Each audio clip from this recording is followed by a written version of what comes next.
Salut à tous et à toutes, c'est Géo Fourtou. Salut à tous, salut à toutes, mesdames, mesdemoiselles, je suis toujours dispo. Donc voilà, il est un petit peu tard, mais je vais faire une vidéo au sujet de faire baisser l'humidité dans sa maison. Donc c'est une vidéo à regarder en premier. Vous ne comprendrez pas tout, il faut regarder la deuxième aussi pour comprendre de quoi je parle. C'est normal, mais ça, cette vidéo, elle est à regarder en premier parce que je vais faire un petit correctif de sécurité qui est très important. Donc j'ai placé cette vidéo avant la deuxième. Et puis il y en aura aussi une troisième plus tard, je vous expliquerai tout à l'heure.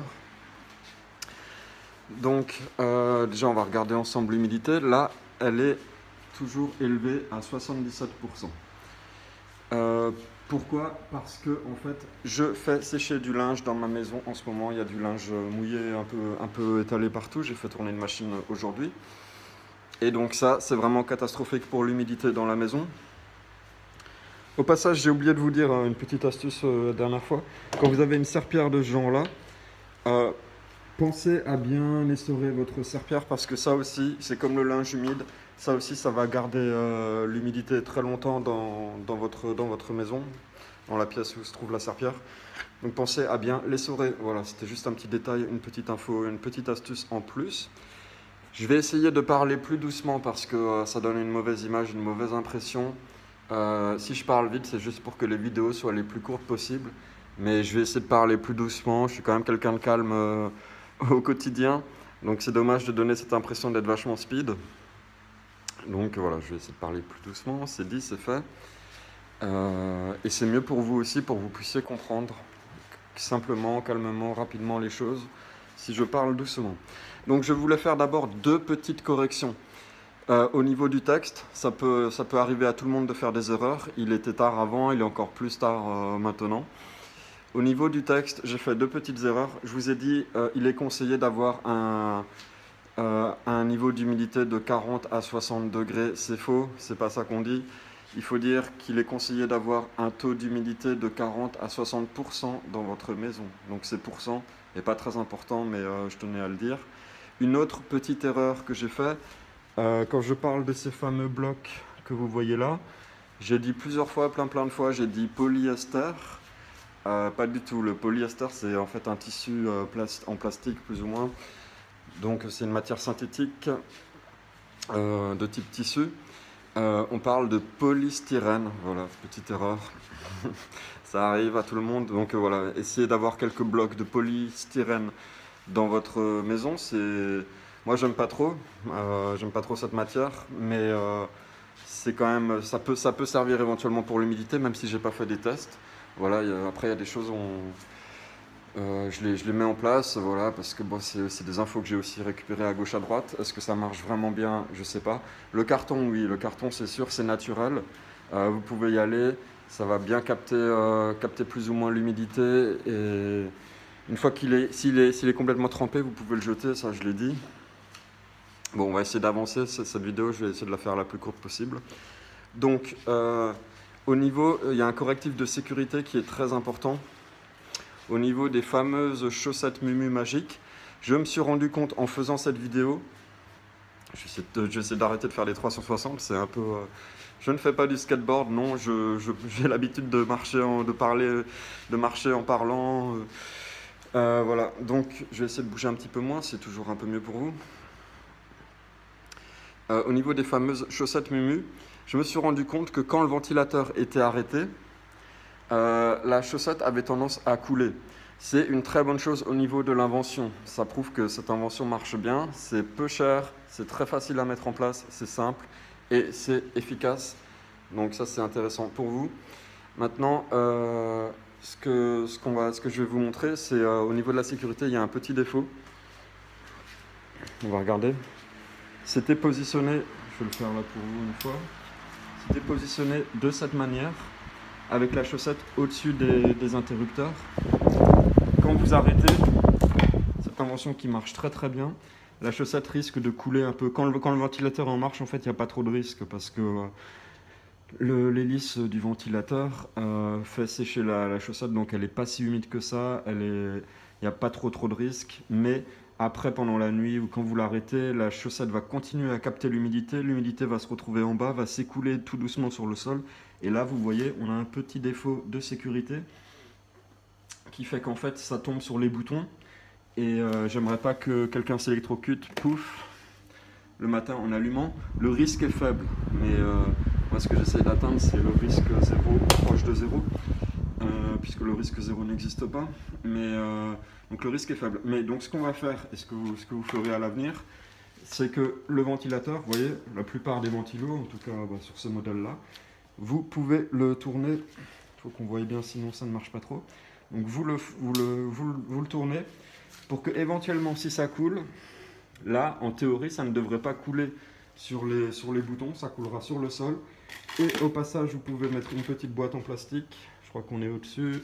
Éventuellement, vous la mettez comme ça pour que ça récupère bien. Et le matin, mais si vous avez un petit peu d'eau, ma foi, on verra ça tout à l'heure. Le matin, si vous avez un petit peu d'eau, vous pouvez vider la boîte. Bon, vous allez me dire, c'est pénible, c'est pas très pratique de vider cette boîte. Oui, d'accord, mais vous voyez le prix que coûte une machine, un déshumidificateur, c'est 200-300 euros. C'est 20-30 euros par mois pour le faire tourner. Même si c'est que 15 euros, ça fait quand même déjà pas mal d'énergie, pas mal d'argent. Vous pouvez faire autre chose avec cet argent. Donc voilà. Donc ça, c'est la petite astuce. Vous inclinez bien, vous faites bien en sorte que en dessous de la chaussette, il n'y ait pas des boutons électriques, il n'y ait pas de multiprise, quoi que ce soit, puisque de l'eau va s'écouler. C'est le principe de cette invention, ça va capter l'humidité, ça va capter l'eau. Elle va s'écouler. Alors maintenant, je vais vous montrer une deuxième astuce à laquelle j'ai réfléchi ce soir et que j'ai trouvé ce soir. Ça me paraît pas mal. Je verrai demain. Demain, je verrai à quel point c'est efficace, à quel point ça marche. Je vais aussi me procurer plus de chaussettes, plus de filtres, du sel fin et du gros sel. Et je vais essayer de comparer un peu tout ça et de vous donner les résultats. Ça vous évitera à vous de faire trop de tests. Je ferai les tests demain. Je publierai la vidéo soit demain, soit après-demain. Toujours 77%.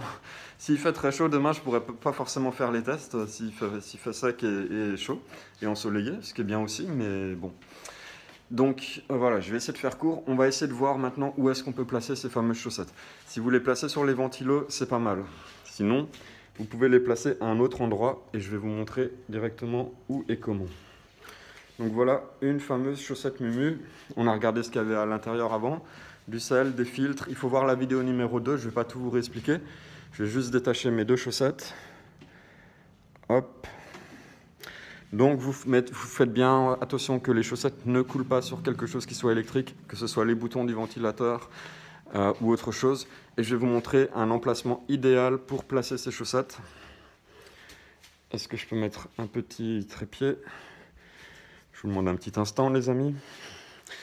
Les fourreurs et les fourrés. J'espère que le surnom vous plaît, hein, parce que je voudrais vexer personne. Hop. Le trépied, très pratique.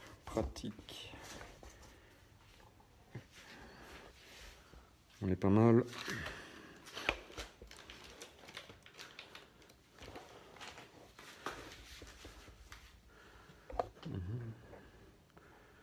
Voilà, c'est l'angle que je voulais avoir. Donc je vais montrer où placer ces chaussettes. Au passage, il faudra prévoir 2 pinces à linge. Je pense que c'est pas un budget énorme et que vous pouvez trouver ça dans votre maison. Bon, voilà une. Hop, et la deuxième un peu à côté. Évitez peut-être qu'elle se touche. Voilà.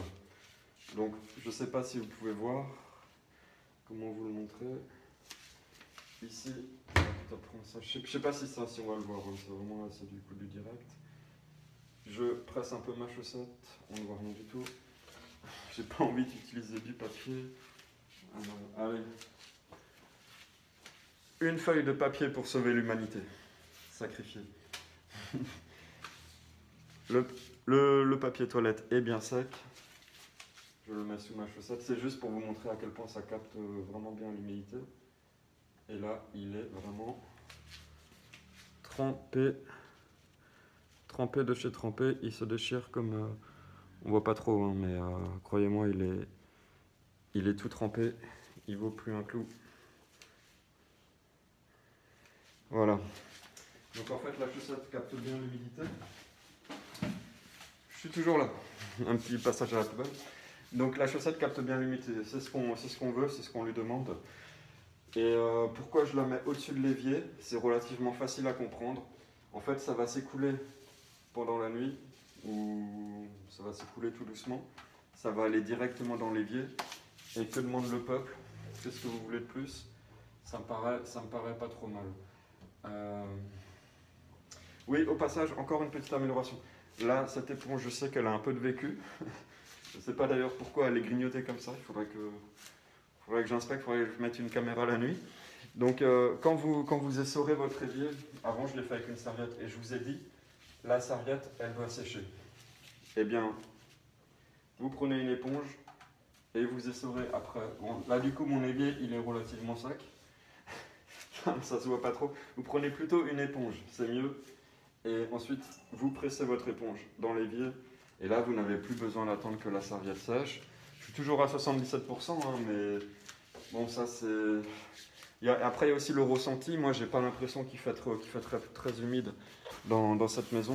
Donc, c'est pas mal. C'est pour ça que j'ai pas fait tourner depuis tout à l'heure. Quelques heures se sont écoulées.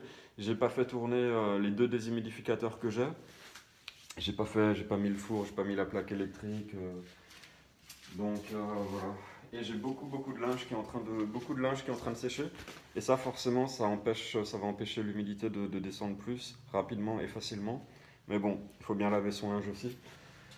Donc voilà. Donc vous mettez les chaussettes à cet endroit-là.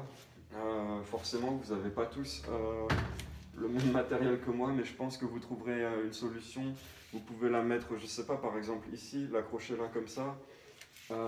Si ça tombe directement dans le trou, c'est pas mal. Ce serait vraiment l'idéal. Moi, peut-être je les accrocherai là, j'ai un peu de fil, du fil qui traîne. Et ça, je le ferai éventuellement hors caméra. Ce qui serait vraiment bien, c'est que ça tombe dans l'évacuation de l'évier directement. Ce serait top pour vous. Et voilà, donc là, maintenant vous voyez éventuellement où est-ce que vous pouvez placer des chaussettes magiques. Vous pouvez les mettre sur le ventilo, c'est pas mal aussi, parce que le ventilo, si vous le faites tourner, le ventilo va sécher la chaussette en même temps. Sachant qu'il faut faire une rotation, je pense, une rotation de chaussettes. Si la nuit, vous ne faites pas tourner le ventilateur, le matin, vous allez vous réveiller, la chaussette sera trempée. Vous essayez de vous en procurer 2, 3, 4, 5, 6. C'est moi qui ferai les essais demain. Vous essayez de vous en procurer plusieurs. Et quand vous faites tourner le ventilo, vous mettez une chaussette qui est sèche, qui n'est pas dégoulinante. Pourquoi? Parce que sinon, c'est comme quand on met une serviette humide devant un ventilateur, c'est le même principe. Vous allez augmenter, la serviette va sécher, mais vous allez envoyer l'humidité dans votre maison. Et ça, c'est pas le but du coup. Donc, si vous faites tourner le ventilateur, vous démarrez le ventilateur avec une chaussette Mumu, faites en sorte que la chaussette soit sèche, ou alors vous la mettez au-dessus de l'évier pour qu'elle s'écoule tout doucement. Et voilà, parce que sinon vous risquez d'augmenter un peu l'humidité. C'est pour ça aussi que moi, c'est passé de 78 à 77 tout doucement, parce que mes chaussettes étaient trempées. Et ça m'a permis de me rendre compte effectivement que la chaussette marche d'elle-même sans j'ai l'air d'un ange sauveur de l'humanité avec la lumière là comme ça. J'exagère un peu, il faut que j'atterrisse. Donc voilà, ça m'a permis de me rendre compte que les chaussettes marchent bien sans ventilateur en fait. Et ça, c'est quand même très sympa. Donc voilà, demain j'en achèterai plus et je ferai plus de tests. Vous essayez de les mettre au-dessus de l'évier. Quand vous faites tourner le ventilateur, vous mettez bien la chaussette de sorte qu'elle ne tombe pas sur quelque chose d'électrique en inclinant le ventilateur comme j'ai fait. Et moi, ce que je vais faire ce soir, c'est que je vais rajouter 2 boîtes comme ça en dessous. Moi, je le fais ce soir parce que je suis en période de test un peu pour les vidéos, pour vous, pour moi. Et donc j'ai mis la boîte en dessous pour voir demain matin combien d'humidité j'ai réussi à capter avec les chaussettes. Mais vous n'êtes pas obligé de mettre la boîte. Vous mettez la boîte si vous ne pouvez pas placer les chaussettes au-dessus d'un évier. Si vous les mettez au-dessus d'un évier, ça me paraît pas mal. Moi, je me suis rendu compte aujourd'hui que en dessous de ma chaussette qui avait passé la journée comme ça près du ventilateur, devant le ventilateur, il y avait pas mal d'eau par terre. On le voit dans la vidéo 2. Je ne l'avais pas vu avant. Ça s'est fait tout seul et voilà. Et en fait, c'est une bonne nouvelle. Ça m'a surpris moi-même. C'est une bonne nouvelle. Ça montre que ces chaussettes-là sont efficaces, que ça coûte vraiment, vraiment pas cher. Vous en avez pour 1 euro de filtre. Vous faites peut-être 5 chaussettes.